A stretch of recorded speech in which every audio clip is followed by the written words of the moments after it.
Continue. Let's continue. So, children, whatsoever money Reliance Industries Limited earns from telecom business, earns from petrochemicals, earns from energy business, and many retail businesses उनके हैं. जो भी पैसा उन्होंने इन businesses से रोजमर्रा के जीवन में कमाया, it is which type of profit? Revenue. और इसमें से जो बचा लिया, that's revenue reserve. If the purpose is unsaid, general reserve. And if it is for the said purpose, आपके सामने. रिलायंस वालों के पास एक बहुत बड़ी सी ऑयल फील्ड थी, oil exploration. KG6 basin, Krishna Godavari नदी में ऑयल एक्सप्लोरेशन साइट है उनके पास. उन्होंने उस साइट को डेवलप करने में 1,500 करोड़ रुपए खर्च कर दिए और 10 साल बाद भी उसके अंदर से गैस और मिनरल्स एक्सट्रैक्ट हो रहे हैं. गवर्नमेंट को उन्होंने 1800 करोड़ में बेच दी. How much profit did they earn children? 1500 crore was the setup cost. 1800 crore में गवर्नमेंट ऑफ इंडिया को बेच दिया, इंडियन पेट्रोकेमिकल कंपनी को. 300 करोड़ का profit. Very good children. This profit is known as capital profit. What? इसमें से ध्यान से सुनिएगा, 300 करोड़ कैपिटल प्रॉफिट है. ये हमेशा नहीं होगा, कभी कभी होगा. सीधे कैपिटल, सीधे कभी कभी, आप ऐसे समझ लीजिए. इसमें से 20 करोड़ अलग से रख लिया कि कल को हम इस पैसे को इस्तेमाल करेंगे. It is called as which type of reserve children? Capital reserve. अब बच्चे बोलेंगे सर तो ये भी अगर अनसेड है तो जनरल रिजर्व, और अगर सेड पर्पस के लिए है तो ये हो सकता है. बिल्कुल हो सकता है, बट इस पे एक क्वेश्चन मार्क है चिल्ड्रन. आई रिपीट, इस पे एक क्वेश्चन मार्क है. If you are a sole proprietorship business और आपका टर्नओवर चिल्ड्रन 50 लाख रुपए से कम का है, आपको अपनी बुक्स ऑफ अकाउंट्स किसी खास चार्टर्ड अकाउंटेंट से ऑडिट चेक करवाने की जरूरत नहीं है. समझ में आ गया? But if you are a partnership firm और अ सोल प्रोप्राइटरशिप फर्म और आपका एनुअल सेल 50 करोड़ से ऊपर का है, इट इज सजेस्टेड कि आप ऑडिट करवा लीजिए. फंस गए तो गवर्नमेंट बहुत भयंकर पेनल्टी आपके ऊपर लगा देगी. बट अगर आप बच्चों एक ज्वाइंट स्टॉक कंपनी है, चाहे 5 रुपए की सेल हो आपकी एनुअल, 5 रुपए की, तब भी ऑडिट मैंडेटरी है. क्यों सर? पब्लिक से पैसा लेके आप बिजनेस कर रहे हैं, आपको पब्लिक को रिपोर्ट करना पड़ेगा. बट सोल प्रोप्राइटरशिप और पार्टनरशिप पब्लिक से पैसा लेके बिजनेस नहीं करते, इसलिए उनके ऊपर ये इफेक्ट्स नहीं है. इंडियन रेलवेज की ड्यूटी है पार्लियामेंट में अपने फाइनेंशियल अफेयर्स डिस्क्लोज करने की, बट मुन्ना बस सर्विस, उनकी ड्यूटी अपने फाइनेंशियल रिजल्ट्स डिस्क्लोज करने की नहीं है, क्योंकि उन्होंने पब्लिक से पैसा थोड़ा लिया हुआ है. समझ में आया कि नहीं? तो आपके पास पूरा राइट है एज पर right to information act Reliance Industries से पूछने का कि भाई आपके टावर की सो कॉल्ड फ्रीक्वेंसी क्या है. बट आपके पास कोई राइट नहीं है मेरे से पूछने का सर कल डिनर में 25 रोटी खाई थी कि 35 खाई थी, because I am not a public institution. खोपड़े में बात गई कि नहीं गई? नहीं, मैं 2 रोटी खाता हूं बस. तो कैपिटल रिजर्व का मतलब that reserve which is created out of वो वाला प्रॉफिट जो कभी खुशी कभी गम है, हमेशा हमने अर्न नहीं किया. तो कैपिटल प्रॉफिट्स को आप जनरल पर्पस के लिए, वर्कर को कंपनसेशन देने के लिए, सॉरी टू से, यूज नहीं कर सकते. सर क्यों सर, ऐसा क्यों है? प्लीज बताइए सर, ऐसा क्यों है? ये मैं अभी बता भी दूंगा ना, टेंजेंट भी नहीं बनने वाला, सिर के ऊपर से उड़ जाएगा पूरा. ये क्लास 12th का सिलेबस है. जब आप joint stock companies class 12th में पढ़ेंगे तो मैं आपको ये सारी बातें बताऊंगा. Premium on issue of shares, profit on sale of fixed assets, profit on repayment of debentures. Sir ये सब होता क्या है?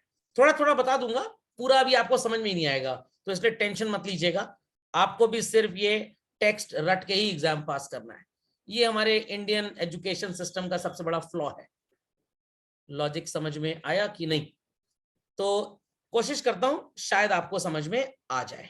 Ready everybody? चलिए एक एक करके सारी चीजें समझाने की कोशिश करता हूं. तो सबसे पहले स्टार्ट करेंगे what is called as children premium on issue of shares.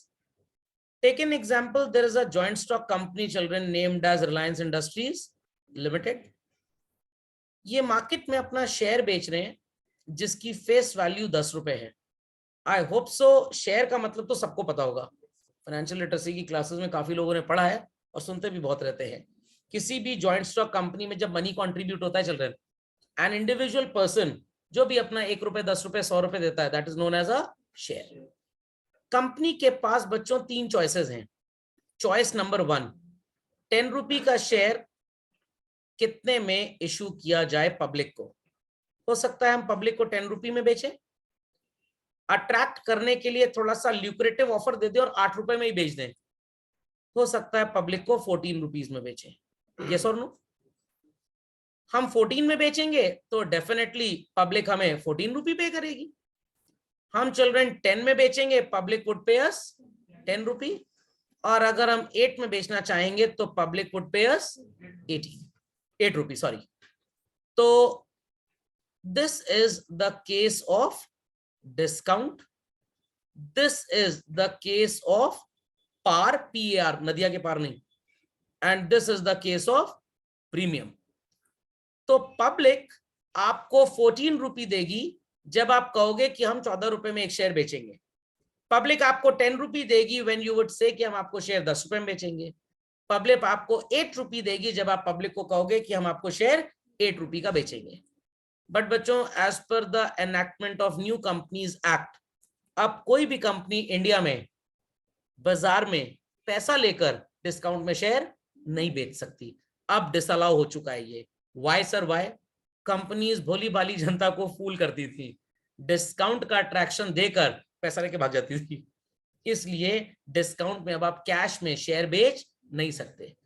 आप फेस वैल्यू से ज्यादा पे बेच सकते हो, फेस वैल्यू के इक्विवेलेंट बेच सकते हो। तो 10 रुपए का शेयर चिल्ड्रन अगर आप 14 में बेच रहे हो तो फेस वैल्यू से कितना एक्स्ट्रा आपने लिया? 4 रुपए। दिस 4 रुपए is known as premium on issue of shares. तो कंपनी 10 रुपए की चीज, 10 रुपए का शेयर चिल्ड्रन आपको कितने में बेच रही है? इतनी बात समझ में आ गई? 4 रुपए के लिए क्या स्पेशल वर्ड यूज किया गया है? क्या बच्चों कंपनी हर दिन शेयर ही बेचती रहेगी? क्या हर दिन बिजनेसमैन बिजनेस पैसे लगाता रहेगा? 2-4-10 साल में कभी जरूरत पड़ेगी, 1000-2000 करोड़ पब्लिक से ले लेंगे, बिजनेस करेंगे, फिर जरूरत पड़ेगी फिर लेंगे। इट्स अ रेगुलर एक्टिविटी और एन इररेगुलर एक्टिविटी, तभी इसे कैपिटल प्रॉफिट बोलते हैं। प्रीमियम वर्ड का मीनिंग सबको समझ में आ गया? Extra money that we take over and above the face value of a share is called as what children? Premium. इतनी बात समझ में आई बच्चों? इतनी बात समझ में आई? Waiting for the answers. इतनी बात समझ में आई सबको? चलिए, अब मैं बड़ा धमाकेदार क्वेश्चन आपसे करने वाला हूं बच्चों। In my example what was the face value of a share, and the red circle states कि हमने शेयर कितने में बेचा। How much extra did we collect? Named as story heard well, story heard well. But children अगर share की face value 14 कर दें और पब्लिक को बेचे भी 14 रुपए में, क्या कोई डिफरेंस नजर आ रहा है यहाँ पे? This is called as again issue of shares at par. इतनी बात समझ में आई? अब क्वेश्चन मेरा स्टार्ट होता है। 10 का बोल के 14 में बेचा तो 4 रुपए will be named as what? 14 का बोल के 14 में बेचा, डेफिनेशन पार की लगेगी ना कि प्रीमियम की। इतनी बात सबको समझ में आई बच्चों? इतनी बात समझ में आई? पक्का? Children heard this well? Yes sir. Yes sir. ध्यान से मेरी बात सुनिएगा। आपने एक दिन सवेरे उठ के न्यूज़पेपर ओपन किया, रिलायंस इंडस्ट्रीज वाले 14 रुपए का शेयर आपको 14 में बेच रहे हैं, तो आप एक शेयर के लिए कितना पैसा दोगे? कॉमन सेंस की बात है, 14 रुपए दोगे। नेक्स्ट डे आपने देखा रिलायंस वाले 10 रुपए का शेयर 14 में बेच रहे हैं, अभी भी आपकी जेब से तो 14 ही निकलेगा ना भाई। दोनों दिन चल रहे ना, आपकी जेब से 14 रुपए निकला है, बट टेक्स्ट एक दिन आपने पढ़ा पार और दूसरे दिन आपने टेक्स्ट क्या पढ़ा? Premium. I repeat children, I repeat, खूंखार जानवर देखा, स्पीड भी बड़ी तेज है, किंग ऑफ द जंगल बोला जाता है, क्या बोलते हैं इसको? किंग ऑफ द जंगल क्या बोलते हैं इसको? लायन। उसके बच्चे क्या बोलते हैं? Mini lion. आईफोन थोड़ा, iPhone pro max, ultra HD, iPhone कब, क्या बोलते हैं? कब। तो 10 रुपी का बोल के पब्लिक को 14 में बेचा, पब्लिक को, तो बोलते हैं it is issue at premium. 10 रुपी का बोल के, सॉरी 14 का बोल के 14 में बेचा, क्या बोलते हैं इसे? दोनों केसेस में पब्लिक की जेब से तो बच्चों 14 रुपीज ही निकलेंगे ना। तो ऐसा इंग्लिश का कॉम्पोजिशन क्यों तैयार किया जा रहा है? मेरी तो ये समझ में नहीं आया था जब मैं क्लास 11-12 में स्टूडेंट था। मैंने हाथ उठा के गलती से टीचर से पूछ लिया, सर यहाँ पे भी 14 रुपी निकलेगा बेचारे इन्वेस्टर की जेब से, और यहाँ पे भी 14 रुपी निकलेगा? ही सेड यस, ये तो सबको पता है। तो मैंने कहा सर ये शब्द क्यों अलग हो गया?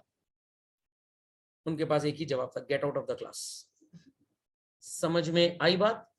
फिर मैंने रिसर्च किया, 2-4 किताबें पढ़ी, हमारे जमाने में गूगल नहीं होता था ना, अर्ली मैन हम लोग, तो रिसर्च करके पता लगा कि ऐसा क्यों होता है। क्या आप मेरे को ऐसा कुछ बता सकते हैं बच्चों? खैर मैं गेट आउट नहीं करूंगा आपको।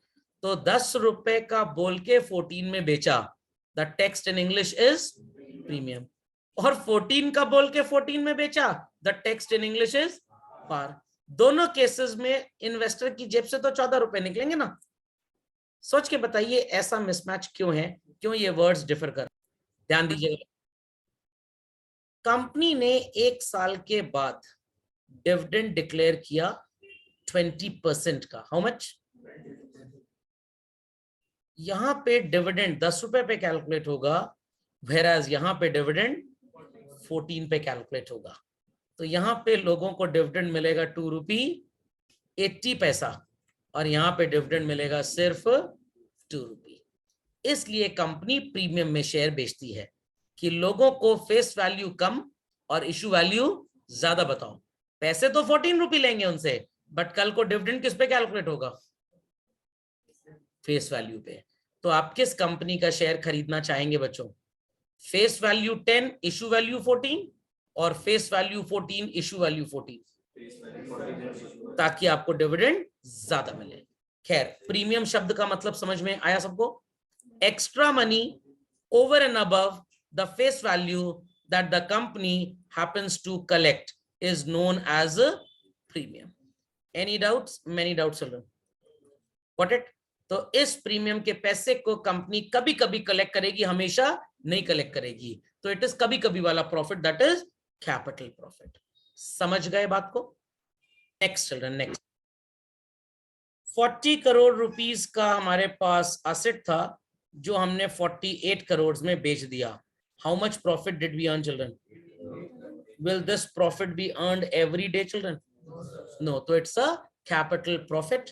और इस 8 करोड़ को पूरा का पूरा अगर आपने बचा लिया तो यही कैपिटल रिजर्व है। और अगर 8 करोड़ में 5 करोड़ बचाया, बाकी नया लैंड खरीदने में री-इन्वेस्ट कर दिया, so this saved out profit is called as capital reserve. आपने लोगों को बोला था कि 100 रुपए हमको लोन दे दो, इन फ्यूचर हम वापस करेंगे 98 रुपीज। सर लोग बेवकूफ हैं जो पैसे दे रहे हैं? बिल्कुल नहीं। कंपनी कह रही है 14% हर साल इंटरेस्ट भी देंगे। तो आज हमने कंपनी को 100 रुपीज लेंड कर दिए, हर साल 14%, 14%, 14%, 14%, 14% इंटरेस्ट वी आर गेटिंग। 20 साल बाद कंपनी हमें 98 रुपीज वापस दे रही है। How much less are they giving us children? 2 rupee. It's are, that is lenders profit और कंपनीज प्रॉफिट। कंपनी ने 2 रुपए कम दिए, क्या बच्चों ये 2 रुपए का प्रॉफिट कंपनी को हर साल होगा? और ऐसा काम 1 करोड़ लोगों के साथ किया, तो total profit is children how much? 2 crore rupees. ये प्रॉफिट कभी कभी होगा, हमेशा नहीं होगा। We call it as profit on repayment. Redemption मतलब रीपेमेंट होता है of the money that we have borrowed. समझ में आई बात? मान लीजिए कि रिलायंस ग्रुप की कोई कंपनी है, 1000 करोड़ का लोन लिया था, रीपे नहीं कर पा रही। गवर्नमेंट ने कहा ठीक है 950 करोड़ रीपे कर पाएंगे? They said yes. कितना उनको बच गया पैसा? 50 crore. This is also called as profit on repayment of loan. Will this profit be earned every day children? ये कभी कभी वाला प्रॉफिट है। समझ गए? पक्का, कंफर्म? चलो मान लीजिए कि आपको टाटा विस्तारा एयरलाइंस खरीदनी है। इनकी टोटल एसेट्स जो थी इनके हिसाब से ये 200 करोड़ थी। इंडिया में इकोनॉमिक बूम चल रहा है। आपने जब कैलकुलेट किया कि एसेट्स की वैल्यू कितनी है, because you have to pay them, पता लगा कि मार्केट वैल्यू इज 210 करोड़। कितना प्रॉफिट नजर आ रहा है? आप बोलेंगे सर कंजर्वेटिज्म के अकॉर्डिंगली तो ये सब बकवास रिकॉर्ड होती नहीं, बिल्कुल नहीं होती है। यू थॉट कि ये प्लेन्स खरीदेंगे इनसे, इन प्लेन्स को डिस्कार्ड कर देंगे, 10 करोड़ कमा लेंगे और नए प्लेन्स इंस्टीट्यूट कर लेंगे अपने सो कॉल्ड एयरलाइन कंपनी में। तो ये 10 करोड़ का प्रॉफिट बच्चों क्या हमेशा होगा आपको? ये कभी कभी होगा। This is also called as a capital profit. समझ गए बात को? Children heard well? Children heard well? Yes sir. क्या है सर प्रॉफिट प्रायर इनकॉर्पोरेशन? आज पहली बार पढ़ रहे हैं, ग्रेजुएशन फर्स्ट ईयर में दूसरी और आखिरी बार पढ़ेंगे। Incorporation means registration. ध्यान दीजिएगा मेरी बात पे।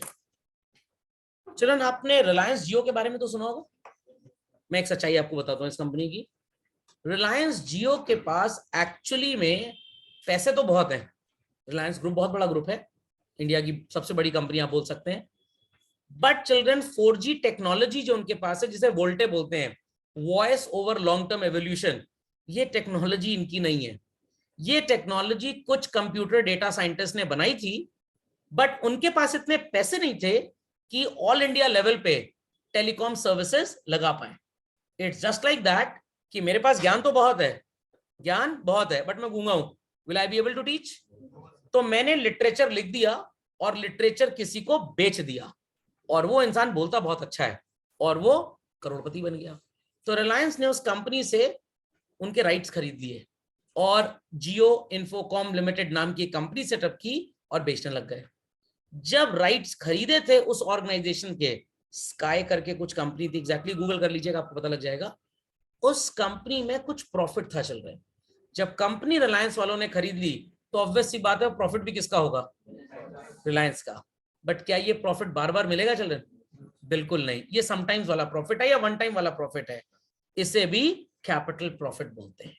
तो इट्स जस्ट लाइक दैट कि आपने नियर बाय एरिया में कहीं पे लैंड परचेज किया और उस लैंड पे 2 रूम्स ऑलरेडी कंस्ट्रक्टेड थे। आई रिपीट, 2 रूम्स कंस्ट्रक्टेड थे और उस लैंड के ऊपर 2 लाख रुपए गवर्नमेंट का टैक्स पेंडिंग था, प्रॉपर्टी टैक्स, और गवर्नमेंट ने रिलीफ दे दिया कि आपको पे करने की जरूरत नहीं है। तो 2 लाख रुपए आपका प्रॉफिट हो गया रजिस्ट्रेशन से पहले का। समझ में आई बात?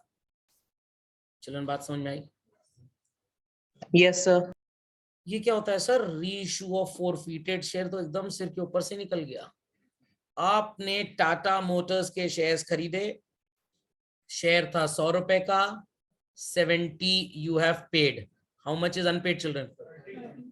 कंपनी ने आपको काफी नोटिस वगैरह दिया, बट आपके कान में जू नहीं रहेंगी।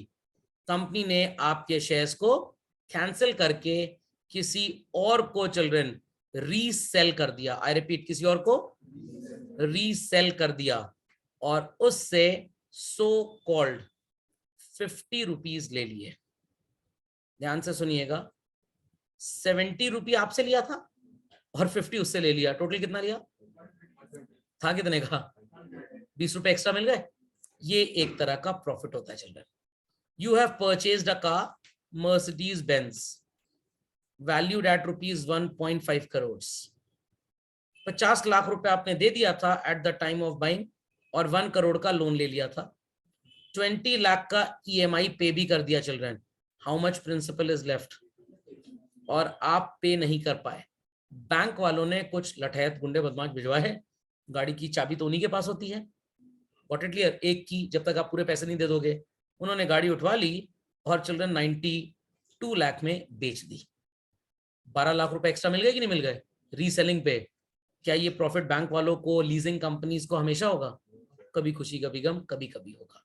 ये क्लास 12th में आप पढ़ेंगे और आपके पूरे सिलेबस का कम से कम 6 मार्क्स का पोर्शन ये रहेगा क्लास 12th में। Got it clear? In wordings का मतलब समझ में आ गया सबको? चलिए, बस इससे ज्यादा समझने की जरूरत नहीं है। फोरफीटेड का मतलब होता है कैंसल्ड।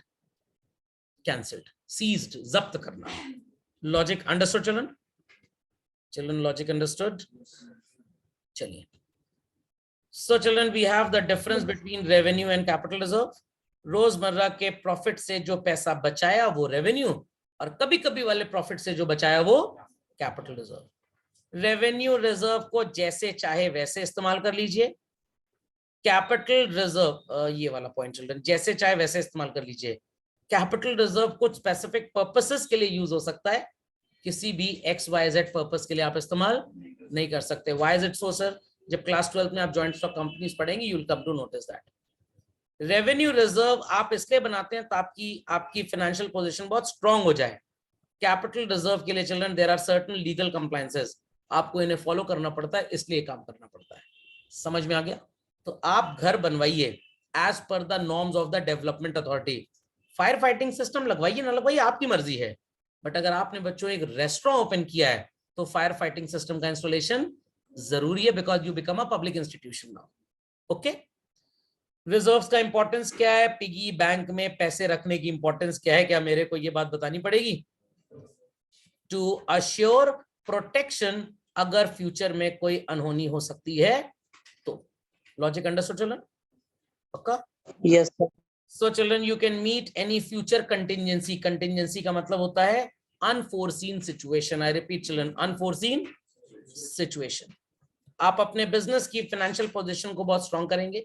मान लीजिए भगवान न करे आपके घर में फाइनेंशियल क्राइसिस आ गई, आपने पापा को का टेंशन मत लीजिए, गुल्लक लेके आए, 150 करोड़ रुपए थे उसके अंदर। पापा का आप समझ में आया कि नुकसान हो कैसे रहा था? समझ में आई बात कि नहीं? चलिए, लोन जिसे आप डिवेंचर बोलते हैं कंपनीज की भाषा में बच्चों, रीपे आपने किया, 100 रुपए का आपने लोगों से सर्टिफिकेट देके पैसा बोरो किया था, 96 बोरो का रीपे कर रहे हैं। How much less? 4 rupee. Class 12 के सिलेबस में है इसकी अकाउंटिंग। ये क्या होता है सर? सीक्रेट सुपरस्टार तो सुना था। चिल्ड्रन, जब हम चैप्टर पढ़ेंगे ना financial statements of a sole proprietorship concern, तब मैं आपको बताऊंगा सीक्रेट रिजर्व बनता कैसे है। आपका खर्चा 100 करोड़ का था, आपने थोड़ी चतुराई कर ली और एक्सपेंस 120 करोड़ दिखा दिया। एक्सेस एक्सपेंस फेक अगर आप शो करेंगे चल रहे हैं, आपका प्रॉफिट तो कम होगा। रियलिटी में क्या कम है? रियलिटी में कम नहीं है, रियलिटी में कम नहीं है। गेस्ट को आपने कैसरोल में खाना सर्व किया, मिर्चा थोड़ी बढ़ा दी उसमें, गेस्ट कम खाए और मांगे ही नहीं, सोचते हुए कि और मांगेंगे तो मिर्चे वाला ही आएगा, बट बाकी जो कढ़ाई में सब्जी रखी है उसमें ज्यादा मिर्चा नहीं है, सिर्फ कैसरोल में ऐड की गई है। Secret reserve. तो आप फेक एक्सपेंसेस दिखाते हैं अपनी बुक्स में, definitely it's an illegal activity. I repeat, it's an illegal activity children.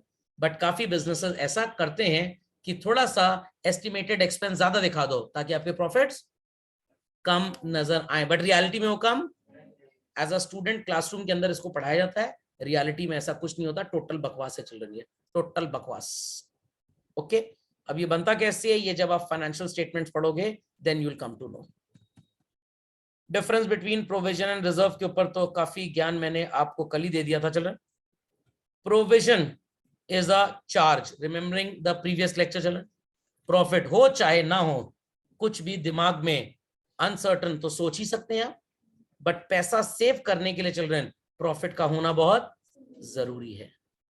Provision आप इसलिए बनाते हैं कि आपको पता नहीं कि लायबिलिटी कितनी है, ये पता है कि it is there, definitely children it is there, but how much, ये प्रश्न चिन्ह है। It is known as provision. Reserve is generally created why, कि अगर बिजनेस में कल को कोई भी अनहोनी हो जाए, आपके पास प्रॉफिट्स होने चाहिए, गद्दा होना चाहिए, शॉकर होना चाहिए इसको झेलने का। समझ में आई बात चलन? समझ में आई बात? गाड़ी ड्राइव कर रहे हैं, मन में डर है कि सामने ट्रक आ गया तो क्या होगा? प्रोविजन। एयरबैग लगा है सर, कोई टेंशन नहीं, रिजर्व। ओके, और इंडिया में तो एयरबैग वगैरह से कोई मतलब नहीं। नींबू मिर्ची 786, ओम साईं बाबा, जीसस क्राइस्ट, हनुमान जी उड़ते हुए, ओम नमः शिवाय, बस काम खत्म, एयरबैग की जरूरत ही नहीं कोई। चलिए चिल्ड्रन, रिजर्व को आप बैलेंस शीट में शो करते हैं। अब अगेन जब आप फाइनेंशियल स्टेटमेंट्स पढ़ेंगे तब मैं आपको फर्दर ये समझा पाऊंगा। प्रोविजन को कैसे शो करते हैं, सेम जवाब है मेरा चिल्ड्रन, फाइनेंशियल स्टेटमेंट जब आप पढ़ोगे देन यू विल अंडरस्टैंड। तो इसको यहां से आप छोड़ दीजिए। प्रोविजन आपके प्रॉफिट को कम करता है बच्चों, जिससे टैक्स भी कम देना पड़ता है। ये तो बढ़िया है सर, हम प्रोविजन दिखा देंगे किसी भी चीज का, प्रॉफिट कम कर देंगे ताकि हमको टैक्स। सरकार बेवकूफ नहीं है, government is not a donkey. समझ में आ गया? आप जो भी प्रोविजन बुक्स ऑफ अकाउंट्स में शो करते हैं, जस्टिफिकेशन होना चाहिए क्यों शो किया है। समझ में आ गया? सर हम दिखा देंगे कस्टमर पैसा लेके भाग गया, ऐसे थोड़ा दिखा देंगे, आपको कोर्ट में केस करना पड़ेगा। कोर्ट का जब जजमेंट आएगा कि वो इंसॉल्वेंट हो चुका है और आपके डेट्स नहीं दे सकता, तब बैड डेट्स होता है बच्चों। ये नहीं कि अपने मन से मान लिया और लॉस दिखा दिया। देयर इज नथिंग लाइक मन कॉन्सेप्ट इन अकाउंटेंसी। हाँ बिल्कुल, तो ये जो हम पढ़ाते हैं ना, प्रोविजन फॉर डाउटफुल डेट्स, ये रियलिटी में अलाउड नहीं होता है। रियलिटी में जो आपने इतने ढेर सारे प्रोविजंस पढ़े हैं, इसमें एक ही दो अलाउड होते हैं बस, बाकी सिर्फ अकाउंटिंग के सिलेबस में तो हैं, बट टैक्सेशन इसको डिनाई करता है। लॉजिक समझ में आया? तो अकाउंटेंसी के हिसाब से आप ये मान लीजिए कि 10% डेटर्स भाग सकते हैं, रिकॉर्ड भी कर लीजिए, प्रॉफिट भी करा लीजिए, बट टैक्सेशन की जब आप अकाउंटिंग करोगे तो ये चीज अलाउड नहीं होगी। फंडामेंटल लॉजिक इज क्लियर और नॉट? पक्का? चिल्ड्रन, प्रोविजन क्रिएट करने के पीछे जो हमारे पास कॉन्सेप्ट है, it is conservatism. Record anticipated losses, खबरदार you recorded anticipated gains. Reserve तो तभी क्रिएट कर पाएंगे जब प्रॉफिट होगा, नहीं होगा तो हम सब नहीं कर पाएंगे क्रिएट। प्रोविजन आप कभी इस्तेमाल नहीं कर सकते बच्चों, ये सिर्फ माउंटेन ड्यू पीने से पहले का डर है। समझ में आ गया? Reserve is the money saved, आप इसे फॉर द गिवन पर्पस इस्तेमाल कर सकते हैं। समझ में आई बात की नहीं? एक क्वेश्चन और सुन लीजिएगा, अगर आपने रिजर्व में पैसा बचा के रखा है किसी एक्स एक्टिविटी के लिए, सर क्या वाई एक्टिविटी में इसको यूज कर सकते हैं? सोल प्रोप्राइटरशिप में, पार्टनरशिप में अलाउड है। जॉइंट स्टॉक कंपनीज में आपको एक जनरल बॉडी मीटिंग बुलवानी पड़ेगी, शेयर होल्डर्स इन मेजॉरिटी जब अग्री करेंगे तब आप ये काम कर सकते हो, वरना नहीं कर सकते। Any queries children?